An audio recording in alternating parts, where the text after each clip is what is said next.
Okay, folks, today we are going to be comparing all three types of bonds, ionic, covalent, and metallic, in terms of 6 categories.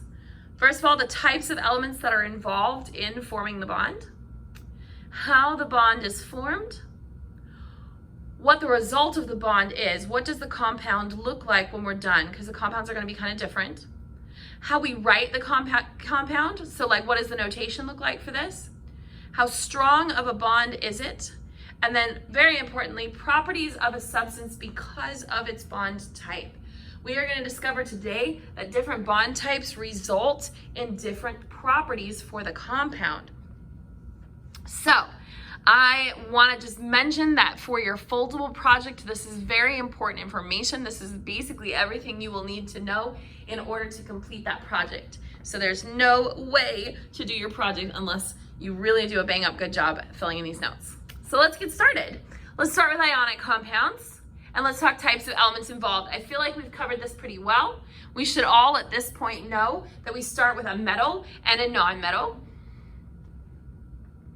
Metals having a very low a very low ionization energy compared to the non-metals that have a considerably high ionization energy, which allows for transfer of electrons, which we'll get to in a minute. Covalent compounds we know to be a non-metal and a non-metal. Okay, both of them have very high ionization energies, and so we cannot have the same relationship here that we have in ionic because we have a huge difference in ionization energy. And then metallic bonding is where we have metals together. Okay, this can be metal atoms of the same element, or it can be a mixture of 2 different metals. That can happen as well. So let's talk about how the bond is formed. In an ionic compound, the metal has a low electronegativity and a low ionization energy. It is going to give away its valence electrons and form a cation. So metals are going to give away electrons to form a cation. Non-metals, on the other hand, they have a high electronegativity, so they have a good attraction for the electrons of other atoms. So it is going to take the valence electrons that the metal gave up, forming what we call an anion with a negative charge. Cations and anions, because they are oppositely charged, they will have an electrostatic attraction for each other. This is the ionic bond. Okay, it's not the cation and the anion, it's the fact that the cation and the anion are attracted to one another because of their opposing charge.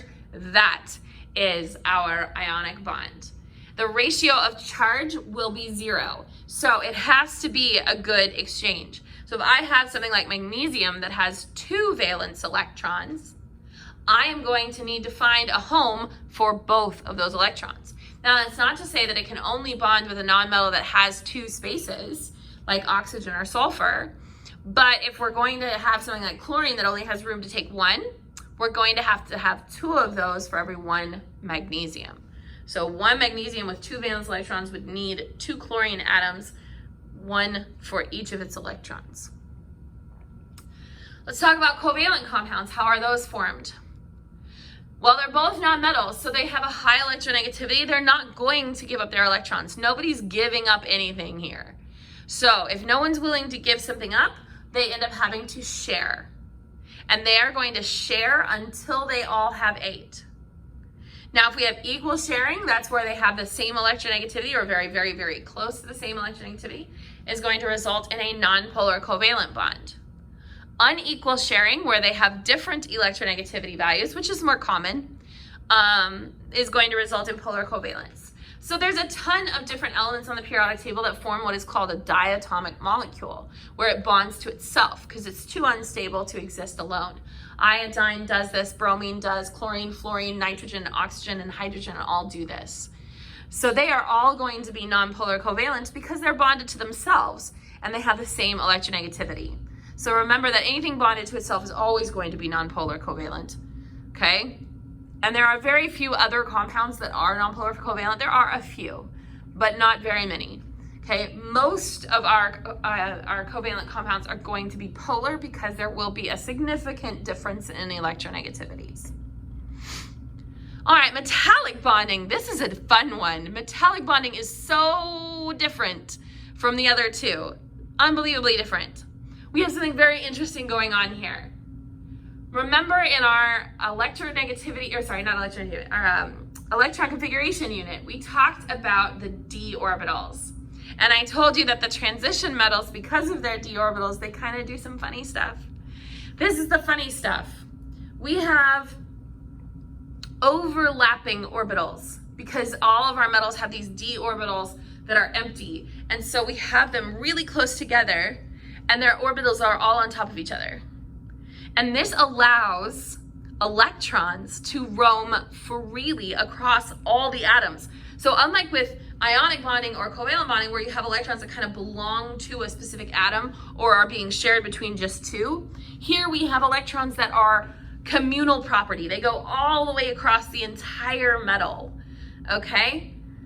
We call that the sea of electrons. They are highly mobile valence electrons. They are able to move anywhere they need to. All right, so let's talk a little bit about, once we formed the bond, what does our compound look like now? So for an ionic compound, I want you to visualize this. We have little tiny positively charged atoms, and then we have little tiny negatively charged atoms. So really what we have is like a whole bunch of little magnets. Now if I had a giant pocket full of 60 magnets, are they gonna get stuck together in nice, neat little pairs? Or is it gonna turn into one big giant clump? If you said one big giant clump, you are right. And that is exactly what happens with our ionic compounds. They form what we call the ionic crystal lattice. All ions connect into this giant crystalline structure. Okay, so most ionic compounds have a very solid crystalline structure where we are alternating our positive and negative ions. Okay. Covalent compounds do not do this because they do not result in charges. There are no charged particles in a covalent compound because we're sharing. Even when we're sharing unequally and we create sort of what's called a dipole where maybe someone's hogging the electrons so they're slightly negative, it really does not change the fact that here, because we're sharing, it's a single molecule, okay? This is molecules. We have individual units that have very little attraction holding them to each other. So molecule to molecule, there's very little. Notice I said very little. There are things that hold the molecules to each other, but not a lot. There's very little that holds these things together. So the molecule itself is held together fairly strongly by covalent bonds, but outside of the molecule, molecule to other molecule, we're not really stuck together. So that's a huge difference between our ionic compounds and our covalent compounds. And really, this is why their properties that we're gonna get to down here are so different. Here, everybody's connected. Every single atom is connected. Here, atoms are kind of paired off into little units and they don't really connect much, okay? And so that's gonna result in some very different properties. Metallic bonding, this is fun. So we have the nuclei and the inner shell electrons. They form like a crystal structure, very similar to an ionic crystal lattice.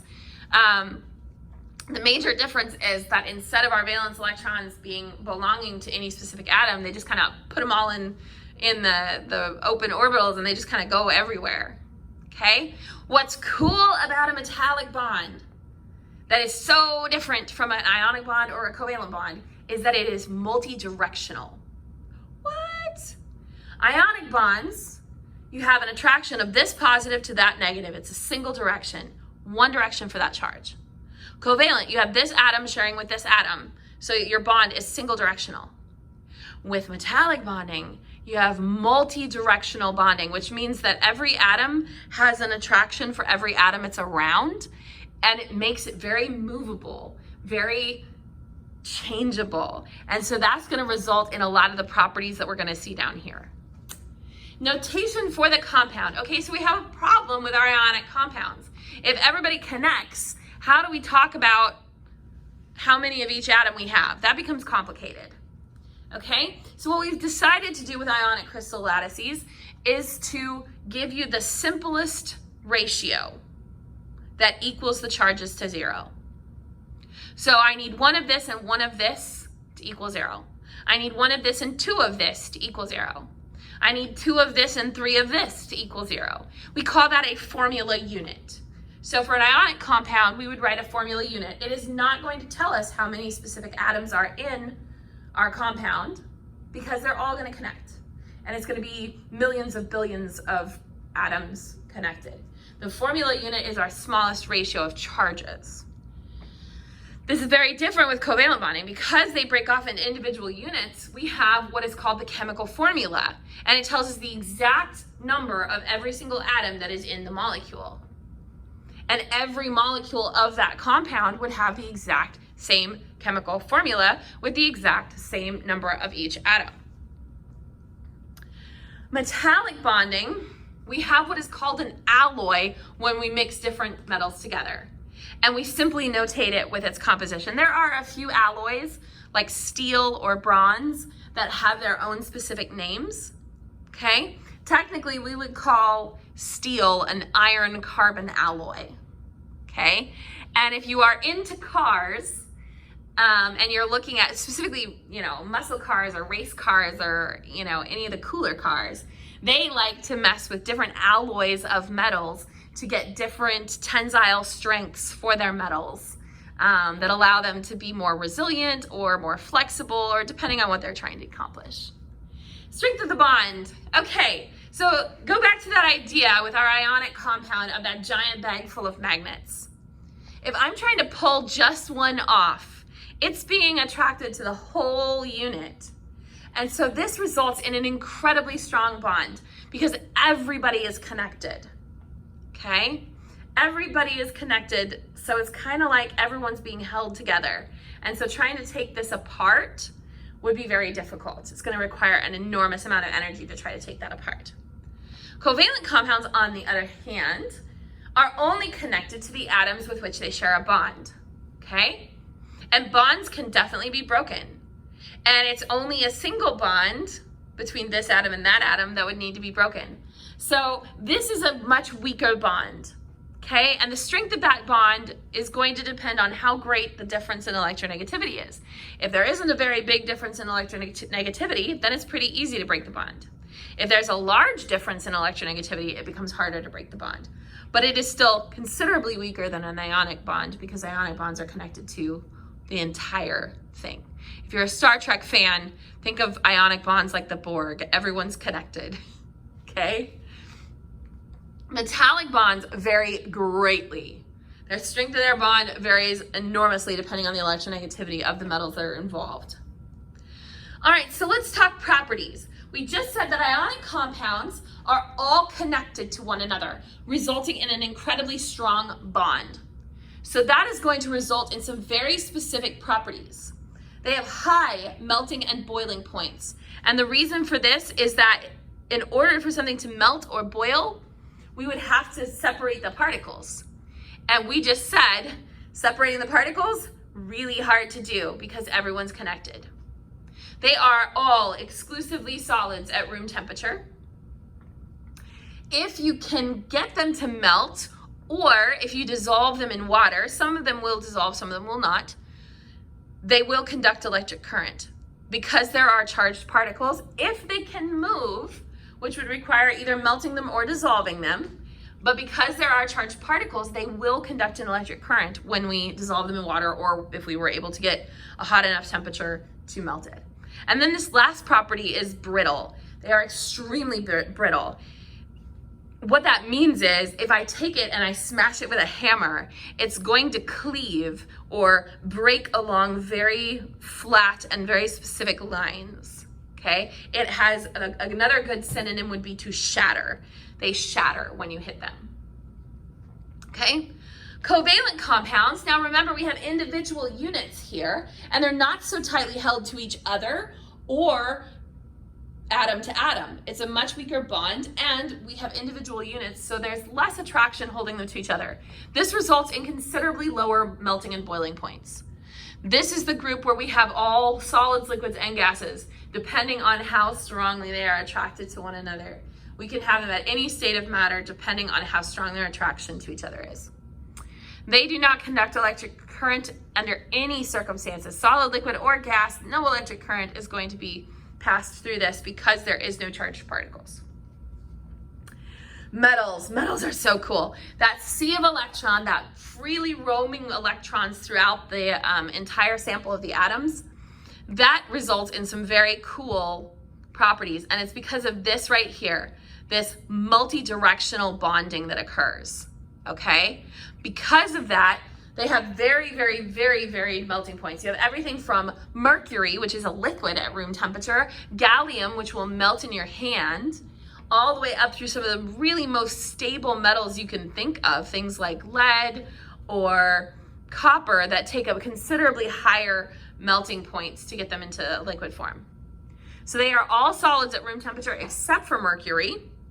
They conduct heat and electricity well, and that's because of all those moving electrons. All we need in order to conduct an electric current is moving charge. Well, electrons have charge, so if we have electrons moving all over, they're going to conduct heat and electricity well. They are malleable. I can smack them with a hammer and it will dent, it will flatten, okay? And that's because of this multi-directional bonding. Rather than breaking a bond, we're simply moving it. And we can do, this is the only type of compound with which we can do that. We can move the bond. The other ones, we have to break the bond. Ionics and covalents, we have to break the bond. Here, we're simply moving it. Okay, ductile, same idea. This is where we can draw it out into a wire, okay? And the last thing is it has tensile strength, which means that it resists pulling. This is why we use metals, and specifically metal alloys, for things that we want to last, jewelry, buildings, and that's because they have this tensile strength. They don't want to be pulled apart. They will bend, they will stretch before they will break typically. And that is because they have a wonderful tensile strength because of this multi-directional bonding that they have going on. So that is the information that you need to know about each of the 3 different types of bonding. And that is the information that you will need to know in order to complete your foldable assignment.